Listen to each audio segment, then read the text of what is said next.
Welcome to Article 14, the podcast that looks at education through an Indigenous lens and tries to answer some of the nagging questions that both Indigenous and non-Indigenous educators have around the delivery of uncolonial, sovereign Indigenous education.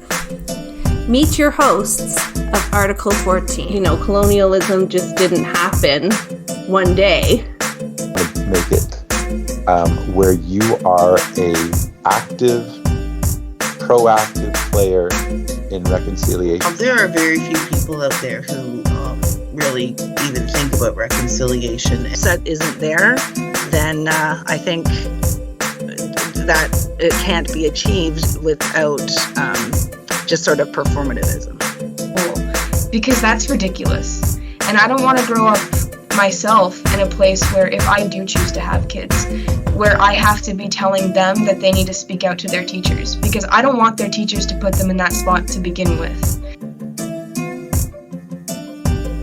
Embedded in a way that recognizes Indigenous knowledge as a valid knowledge system that is complex. It's a really interesting time in education, right? I just said that this is a system that's done a tremendous amount of harm to our people.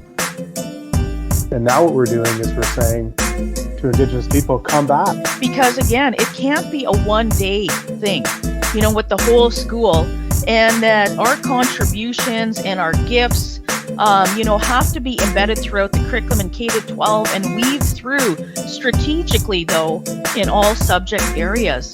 How do we actually repair that? Then you can begin to see how can we stay in this space if what we're saying is not being listened to?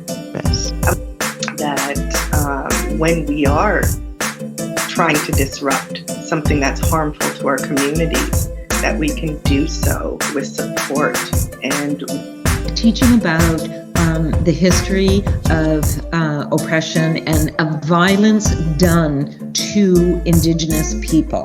The perpetration of violence and the harm caused to Indigenous bodies is very real. And I say that just to say, it took an enormous effort. That wasn't just me, like a community effort to even get us to the point where I was able to do that.